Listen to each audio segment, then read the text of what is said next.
Commercial cylinder 993 ಹೆಚ್ಚಳ ವಿಚಾರಕ್ಕೆ ಸಂಬಂಧಪಟ್ಟಂತೆ ಕಲಬುರಗಿಯಲ್ಲಿ ಎಐಸಿಸಿ ಅಧ್ಯಕ್ಷ ಮಲ್ಲಿಕಾರ್ಜುನ ಖರ್ಗೆ ರಿಯಾಕ್ಟ್ ಮಾಡಿದ್ದಾರೆ. ಮೋದಿಯವರು ಬೆಲೆ ಏರಿಕೆ ಮಾಡಲ್ಲ ಅಂತ ಹೇಳ್ತಾ ಇದ್ರು, ಆದ್ರೆ ಇವತ್ತು ರಾತ್ರಿ ಬೆಲೆ ಏರಿಕೆ ಆಗಿದೆ. ಬೆಲೆ ಏರಿಕೆ ಆದ್ರೂ ಜನ ಅವರನ್ನ ಬೆಂಬಲಿಸ್ತಾ ಇರೋದು ನಿಜಕ್ಕೂ ಇದು ಆಶ್ಚರ್ಯ ಅನ್ನುವಂತಹ ರೀತಿಯಾಗಿ ಈಗ ಹೇಳಿಕೆ ಕೊಟ್ಟಿದ್ದಾರೆ. ಹೇಳಿಕೆಯಲ್ಲಿ ಕಮರ್ಷಿಯಲ್ ಸಿಲಿಂಡರ್ ದರ ಏರಿಕೆ ಆಗಿರುವಂತದ್ದು 993 ರೂಪಾಯಿ.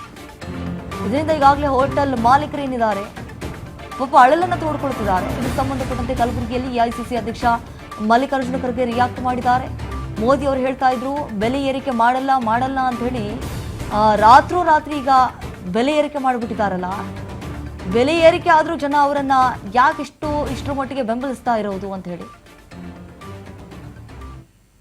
ಯುದ್ಧದಿಂದ ನಮ್ಮ ಪ್ರತಿಯೊಂದು ವಸ್ತುಗಳ ಬೆಲೆ ಹೆಚ್ಚಾಗ್ತಾ ಇವೆ. ಈಗಾಗಲೇ ಕಮರ್ಷಿಯಲ್ ಗ್ಯಾಸ್ ಸಿಲಿಂಡರ್ 9,000 993. ಸೊ 993 ಇದನ್ನು ಏನು ಇಷ್ಟೊಂದು ಬಂದಿದೆ.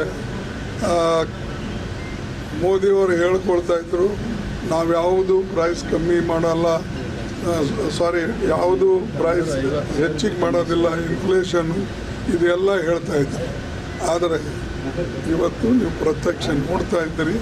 ಅದಕ್ಕಾಗಿ ಹೇಳದಂತೆ ಅವ್ರಿಗೆ ಮಾಡೋಕ್ಕಾಗೋದಿಲ್ಲ. ಬಟ್ ಜನರ ಮನಸ್ಸಿನಾಗ ಏನಿದೆ ನನಗೆ ಗೊತ್ತಾಗ್ತಾ ಇಲ್ಲ ಯಾಕೆ.